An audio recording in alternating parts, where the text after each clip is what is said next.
So welcome guys. Next topic is basically the immunoglobulin. ठीक है, तो वीडियो स्टार्ट करने से पहले एज़ यूजुअल जैसा से आपको बोलता हूँ कि भाई अगर आप चैनल पे न्यू हैं तो चैनल को लाजमी सब्सक्राइब करें। ठीक है, एंड वीडियो को लाजमी लाइक करें। एंड उसके अलावा अगर आपका कोई क्वेश्चन है तो you can ask in comment box. ठीक है, एंड उसके बाद you can give your feedback in comment box also कि भाई how much my videos are helpful for you people. ठीक है, सो स्टार्ट करते हैं इम्यूनोग्लोबुलिन से। तो इम्यूनोग्लोबुलिन क्या है? These are basically the glycoproteins. ये बेसिकली हमारी ग्लाइकोप्रोटीन्स हैं जो प्रेजेंट होती हैं प्लाज्मा के अंदर एंड टिश्यू फ्लूइड्स के अंदर। ठीक है, इनका की रोल क्या होता है? इनका जो की एंड सेंट्रल रोल होता है वो ये होता है कि ये बॉडी के इम्यून डिफेंस के अंदर अपना रोल प्ले करती हैं। ठीक है, बॉडी के इम्यून डिफेंस के अंदर अपना रोल प्ले करती है। ठीक है, इम्यूनोग्लोबुलिन्स प्रोड्यूस होते हैं किससे? प्लाज्मा सेल से। And what are plasma cells? You know, this is a very basic point. Plasma cells basically B lymphocytes हैं, डिफरेंशिएटेड बी लिम्फोसाइट्स हैं जो बेसिकली एंटीजन के अगेंस्ट डिफरेंशिएट होते हैं एंड एंटीबॉडी और इम्यूनोग्लोबुलिन्स की फॉर्मेशन होती है। ठीक है, so immunoglobulins are basically the glycoproteins. कहाँ पे प्रेजेंट होती हैं? प्लाज्मा के अंदर एंड टिश्यू फ्लूइड्स के अंदर। इनका सेंट्रल रोल किस में होता है?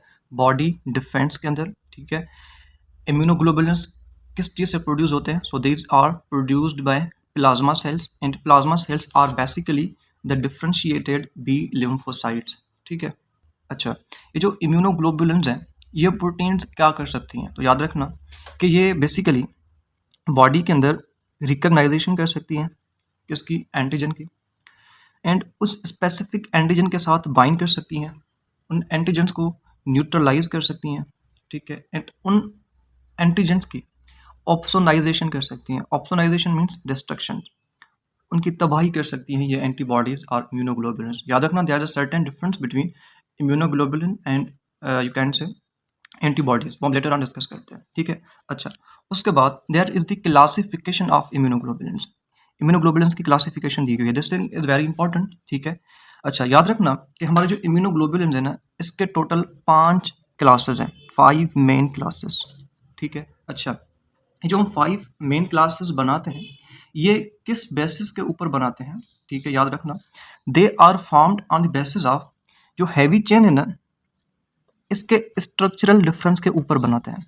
हैवी चेन के अंदर जो स्ट्रक्चरल डिफरेंस आते हैं इसके बेसिस पे हम 5 मेन क्लासेस बनाते हैं किसके? इम्यूनोग्लोबुलिन्स के। तो वंस अगेन रिपीटिंग कि इम्यूनोग्लोबुलिन्स के टोटल 5 मेन क्लासेस होते हैं। एंड ये जो हम 5 मेन क्लासेस बनाते हैं ये किस बेसिस पे बनाते हैं? कि जो हमारी हैवी चेन है इस हैवी चेन के अंदर जो स्ट्रक्चरल डिफरेंस है इसकी बेसिस के ऊपर हम 5 क्लासेस बनाते हैं। अच्छा, कौन कौन से क्लासेस हैं याद रखना? इनके classes like as immunoglobin G, immunoglobin A, immunoglobin M, immunoglobin E and immunoglobin D. ये 5 क्लासेस हैं किसके? इम्यूनोग्लोबुलिन्स के। अच्छा, ये जो इम्यूनोग्लोबुलिन्स के 5 क्लासेस हैं हम इनको पहले एक सेपरेट पेज पे समझते हैं यहाँ पे। ठीक है, एंड उसके बाद हम इनको नोट्स से देख लेते हैं। मैंने क्या बताया कि इनके 5 क्लासेस हैं, कौन कौन से हैं? सबसे पहले इम्यूनोग्लोबिन जी। ठीक है, उसके बाद इम्यूनोग्लोबिन ए एंड उसके बाद इम्यूनोग्लोबिन एम। ठीक है, उसके बाद इम्यूनोग्लोबिन ई एंड उसके बाद immunoglobulin D. So these are 5 different types of immunoglobulins. Now about immunoglobulin G. ठीक है, इम्यूनोग्लोबिन जी के बारे में मैं आपको सबसे पहले बताता हूँ। ठीक है, अच्छा, इम्यूनोग्लोबिन जी जो है ना याद रखना ये मोस्ट अबंडेंट इम्यूनोग्लोबिन है। This is most abundant immunoglobulin. ठीक हो गया, this is most abundant immunoglobulin. अच्छा, एंड ये कितनी होती हैं याद रखना? दीज आर अबाउट 75%, ये तकरीबन 75% होती हैं। अदर मोस्ट इंपॉर्टेंट थिंग, जो इम्यूनोग्लोबिन जी है ना ये बेसिकली फीटस को पैसिव इम्यूनिटी प्रोवाइड करती है। So it this provides passive immunity to the foetus, provide passive immunity to the foetus. ठीक हो गया।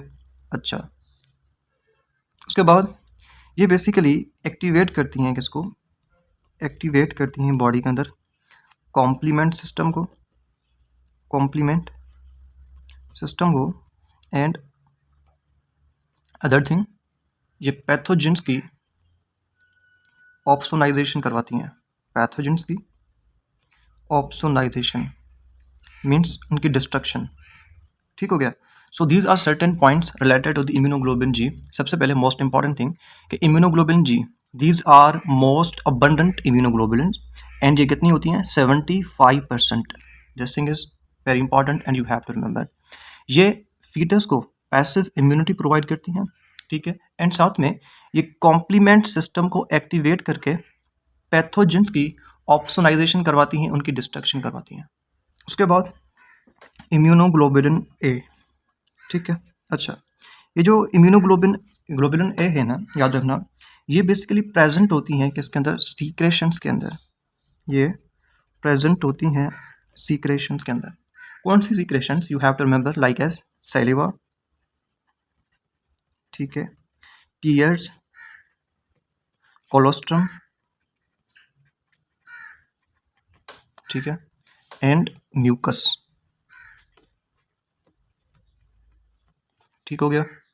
उसके बाद ये प्रोवाइड करती हैं local mucosal immunity, local mucosal immunity, ठीक है, ताकि जो हमारे माइक्रोब्स हैं, जो हमारे माइक्रोब्स हैं वो एपिथेलियम के साथ अटैच ना हो सके, एपिथेलियम के साथ अटैच ना हो सके। ठीक हो गया। So once again I repeating कि जो हमारे इम्यूनोग्लोबुलिन ए हैं, these are present in secretions like as saliva, tears, colostrum and mucus. ये बॉडी के अंदर प्रोवाइड करती हैं local mucosal immunity. Immunoglobin G और providing passive immunity to the foetus, but immunoglobin A they provides local mucosal immunity, ताकि body के अंदर जो एपिथेलियम है, रेस्पिरेटरी एपिथेलियम, डाइजेस्टिव एपिथेलियम, उनके साथ माइक्रोब्स अटैच ना हो सके। ये इम्यूनिटी बेसिकली हमें प्रोवाइड करती हैं कौन, इम्यूनोग्लोबुलिन ए। उसके बाद नेक्स्ट बेसिकली जो हमारी इम्यूनोग्लोबुलिन है, दैट इज इम्यूनोग्लोबुलिन एम, ठीक है, इम्यूनोग्लोबुलिन एम। इसके बारे में आपने क्या याद रखना है, immunoglobulin M, this is the first antibody which is produced in response of infection. So this is basically the first antibody जो प्रोड्यूस होती है due to the response of infection. Okay, first antibody जो infection के रिस्पॉन्स में produce होती है, that is immunoglobulin M. Other thing which is very important, जो इम्यूनोग्लोबुलिन एम है, it exist as a pentamer, ठीक है, immunoglobulin M it exist as pentamer, and immunoglobulin M, these are very effective in agglutination. So these are very effective in agglutination. ठीक हो गया। So that is immunoglobulin M, जिसके बारे में मैंने आपको क्या बताया कि this is the first antibody which is produced in response of infection. जब भी बॉडी के अंदर इन्फेक्शन होगा तो आफ्टर द इन्फेक्शन सबसे पहले जो एंटीबॉडी प्रोड्यूस होगी, that is immunoglobulin M. And other thing, immunoglobulin M exist as pentamer and it is very effective in agglutination. अच्छा देखिए, यहाँ पे एग्लूटिनेशन का मतलब क्या है, जब एंटीजन एंड एंटीबॉडी एक दूसरे के साथ मिल जाएं, so this is known as agglutination. Antigen and antibody एक दूसरे के साथ मिल जाएं, एक दूसरे के साथ क्लम्पिंग करें, ठीक है, चिपक जाएं एक दूसरे के साथ, this is known as agglutination. And जो हमारी इम्यूनोग्लोबुलिन एम है ना, this is very powerful in agglutination. इसका क्या रीजन है, चलो इसको मैं आपको बता देता हूँ। हमारी जो इम्यूनोग्लोबुलिन एम है, मैंने आपको क्या बताया कि दिस इज अ पेंटामर, इसकी स्ट्रक्चर पेंटामर है, जिसकी वजह से इसके पास 10 एंटीजन बाइंडिंग साइट्स होती हैं। कितनी, इसके साथ 10 एंटीजन बाइंडिंग साइट्स होती हैं। दैट्स वाई ये एक ही टाइम पे कई एंटीजेंस के साथ मिल सकती है, उनके साथ चिपक सकती है। That's why it is very powerful in the agglutination process. तो अगर आपसे कोई पूछे कि भाई वो कौन सी इम्यूनोग्लोबुलिन है जो बहुत ज़्यादा अफेक्टिव होती है एग्लूटिनेशन के अंदर, तो हम बोलेंगे कि sir that is immunoglobulin M. क्यों? बिकॉज सर इसकी जो स्ट्रक्चर है दैट इज पेंटामर। इसके देखिए पेंटामर का मतलब है कि ये बेसिकली 5 एंटीबॉडीज यूनिट्स से मिलके बनी हैं। 5 एंटीबॉडीज मिलके इम्यूनोग्लोबुलिन एम बनाती हैं, ठीक है। इसके अंदर 10 एंटीजन बाइंडिंग साइट्स हैं, दैट्स वाई ये एक ही टाइम पे बहुत ज़्यादा एंटीजेंस के साथ मिलके क्लम्पिंग कर सकती है, that's why it is highly effective in agglutination. उसके बाद जो हमारी इम्यूनोग्लोबुलिन ई है, इम्यूनोग्लोबुलिन ई है, याद रखना कि ये जो इम्यूनोग्लोबुलिन है ना, ये वेरी स्मॉल अमाउंट में प्रेजेंट होती है in the plasma, so it is present in very small amount. कहाँ पे? प्लाज्मा के अंदर, ठीक हो गया। प्लाज्मा के अंदर बहुत कम अमाउंट में ये प्रेजेंट होती है। अच्छा, ये क्या करती है? ये बहुत स्ट्रांगली बाइंड करती है किसके साथ? बेसोफिल्स एंड मेस्ट सेल्स के साथ। बेसोफिल एंड मेस्ट सेल्स के साथ ये बहुत स्ट्रांगली बाइंड करती है, जिसकी वजह से ये बॉडी के अंदर इन्फ्लेमेटरी, बट इन्फ्लेमेटरी से भी ज़्यादा एलर्जिक रिएक्शंस को ये कंट्रोल करती है। एलर्जिक रिएक्शंस को ये कंट्रोल करती है एंड साथ में ये पैरासाइटिक इन्फेक्शंस के अगेंस्ट भी डिफेंस प्रोवाइड करती है, ठीक है। सो this is the property of immunoglobulin E. So it also provides defence against parasitic infection. Parasitic infection, parasitic infection के अगेंस्ट ये हमें डिफेंस प्रोवाइड करती है। सो इम्यूनोग्लोबुलिन ई ये प्लाज्मा के अंदर बहुत कम अमाउंट में प्रेजेंट होती है, ये बहुत स्ट्रांगली बाइंड करती है बेसोफिल्स एंड मेस्ट सेल्स के साथ, जिसकी वजह से it is very important for allergic reactions and ये डिफेंस प्रोवाइड करती है अगेंस्ट पैरासाइटिक इन्फेक्शंस। इसके अगेंस्ट जो बीसीक्यूज आ सकता है मोस्ट प्रोबेबली वो इज दैट कि भाई बॉडी के अंदर एलर्जिक रिएक्शंस को कौन सी इम्यूनोग्लोबुलिन कंट्रोल करती है? हम बोलेंगे कि सर बॉडी के अंदर एलर्जिक रिएक्शंस को कंट्रोल करती है इम्यूनोग्लोबुलिन ई। एग्लूटिनेशन के अंदर कौन सी इम्यूनोग्लोबुलिन सबसे ज़्यादा इंपॉर्टेंट होती है? That is immunoglobulin M. क्यों? इसकी पेंटामर स्ट्रक्चर है। अच्छा, लोकल म्यूकोजल इम्यूनिटी कौन प्रोवाइड करती है? Immunoglobulin A. फीटस को पैसिव इम्यूनिटी कौन प्रोवाइड करता है? Basically that is immunoglobulin G. उसके बाद हम बात करते हैं अबाउट द इम्यूनोग्लोबुलिन डी, ठीक है। इम्यूनोग्लोबुलिन डी, याद रखना कि ये जो इम्यूनोग्लोबुलिन है ना, ये बॉडी के अंदर फ्रीली सर्कुलेट नहीं करती, ठीक है। ये बॉडी के अंदर फ्रीली सर्कुलेट नहीं करती, बट ये बेसिकली, मैं लिख रहा हूँ यहाँ पे, ये बॉडी के अंदर फ्रीली सर्कुलेट नहीं करती, बट ये बेसिकली बी लिम्फोसाइट्स की सरफेस के ऊपर अटैच होती है। ये अटैच होती है कहाँ पे? On the surface of, on the surface of B lymphocytes. B lymphocytes की सरफेस के ऊपर ये अटैच होती है। किस तरह से अटैच होती है? देखें, हर बी लिम्फोसाइट की सरफेस के ऊपर, देखें अगर ये हमारा बी लिम्फोसाइट है, मान लो ये हमारा बी लिम्फोसाइट है, तो हर बी लिम्फोसाइट की सरफेस के ऊपर एक रिसेप्टर होता है, ठीक है। एक रिसेप्टर होता है एंड ये रिसेप्टर क्या करता है? ये रिसेप्टर एंटीजन को पहचानता है। ये रिसेप्टर एंटीजन को पहचानता है एंड ये जो रिसेप्टर है ना, ये बेसिकली क्या है? ये बेसिकली इम्यूनोग्लोबुलिन डी है। जो रिसेप्टर है दैट इज इम्यूनोग्लोबुलिन डी। अच्छा, जब भी कोई भी एंटीजन आके इस रिसेप्टर के साथ या इम्यूनोग्लोबुलिन डी के साथ अटैच होगी तो क्या होगा कि जो हमारा बी लिम्फोसाइट है ना, बी लिम्फोसाइट वो एक्टिवेट हो जाएगा। बी लिम्फोसाइट एक्टिवेट हो जाएगा एंड जब वो एक्टिवेट हो जाएगा तो ये क्या करेगा? ये एंटीबॉडीज़ की प्रोडक्शन करेगा। एंटीबॉडीज़ की प्रोडक्शन करेगा। अच्छा देखें, इंटरेस्टिंग थिंग इज दैट कि ये खुद एंटीबॉडी है, इम्यूनोग्लोबुलिन डी ये खुद एंटीबॉडी है, इसी की वजह से एंटीबॉडीज़ की प्रोडक्शन हो रही है। अच्छा देखें, कौन सी एंटीबॉडीज़ यहाँ पे बनेगी? कौन सी एंटीबॉडीज़ यहाँ पे बनेगी? तो याद रखना, मोस्टली इन्फेक्शन के केस में 2 एंटीबॉडीज़ बनती हैं, 2 इम्यूनोग्लोबुलिन्स बनती हैं। कौन सी बनती है? मैंने आपको बताया कि इन्फेक्शन के केस में सबसे पहले जो इम्यूनोग्लोबुलिन बनती है दैट इज इम्यूनोग्लोबुलिन एम, ठीक है। तो यहाँ पे एक तो इम्यूनोग्लोबुलिन एम बनेगी, ठीक है। एंड साथ में कॉम्प्लीमेंट सिस्टम की एक्टिवेशन की वजह से या कॉम्प्लीमेंट सिस्टम की एक्टिवेशन में हमें इम्यूनोग्लोबुलिन जी भी अपना रोल प्रोवाइड कर रही थी, दैट्स वाई तो इम्यूनोग्लोबुलिन जी भी यहाँ पे बनेगी। सिर्फ ये इम्यूनोग्लोबुलिन बनेगी जब कोई भी एंटीजन हमारी बॉडी के अंदर इंटर होगा, तो ये दो इम्यूनोग्लोबुलिन्स या ये दो एंटीबॉडीज हमारे बॉडी के अंदर बनेंगी। ठीक हो गया।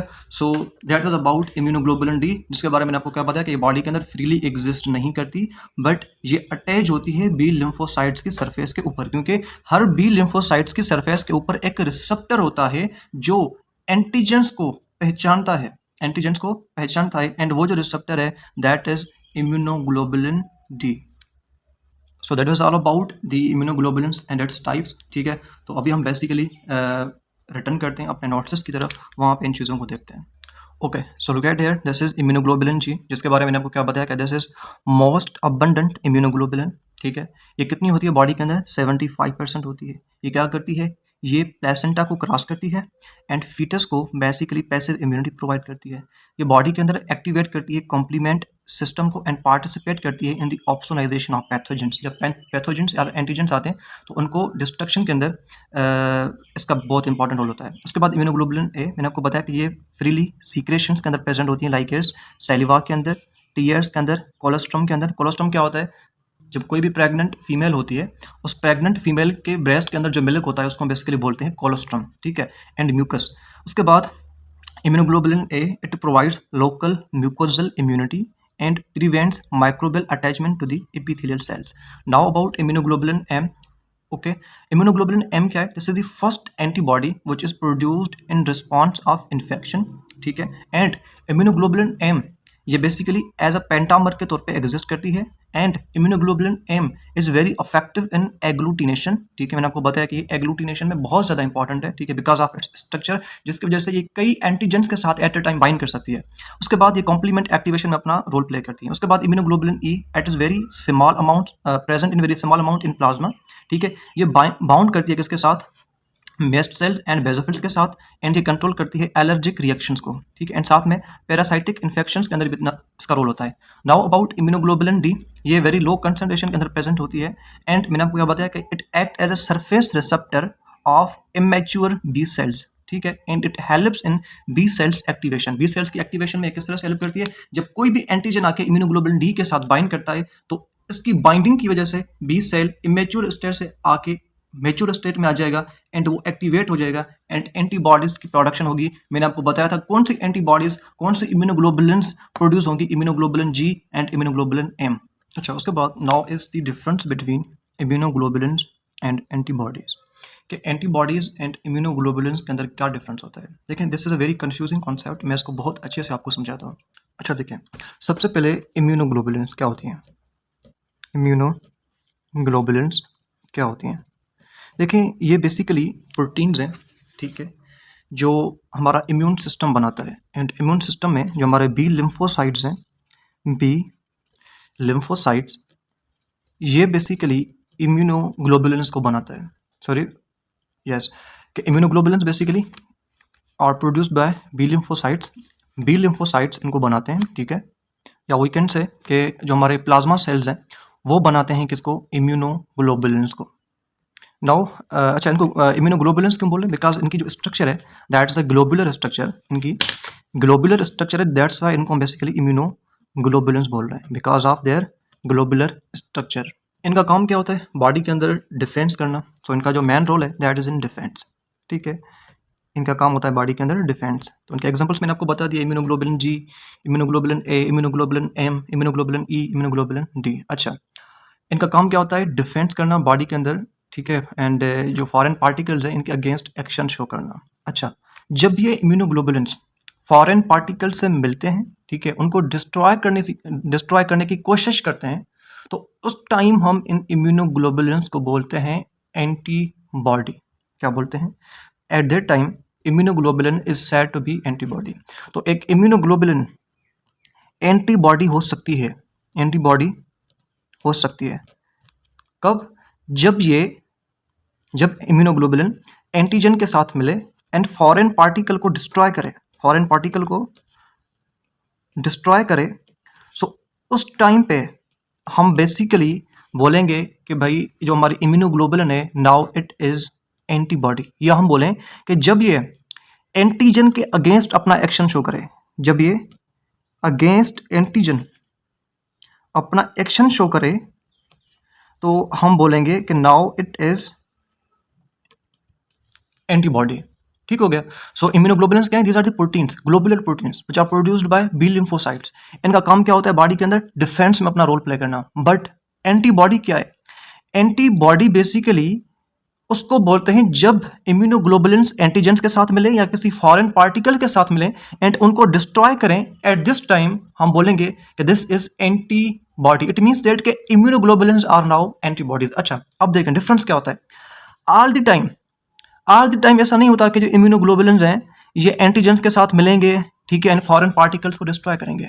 इट मीन्स दैट कि हमेशा इनका यही काम नहीं है कि भाई बैक्टीरिया के साथ मिलना, एंटीजन के साथ मिलना एंड यू कैन से फॉरेन पार्टिकल्स को डिस्ट्रॉय करना। हर वक्त इनका ये काम नहीं होता। इट मीन्स दैट कि हर वक्त इम्यूनोग्लोबुलिन को आप एंटीबॉडी नहीं बोल सकते।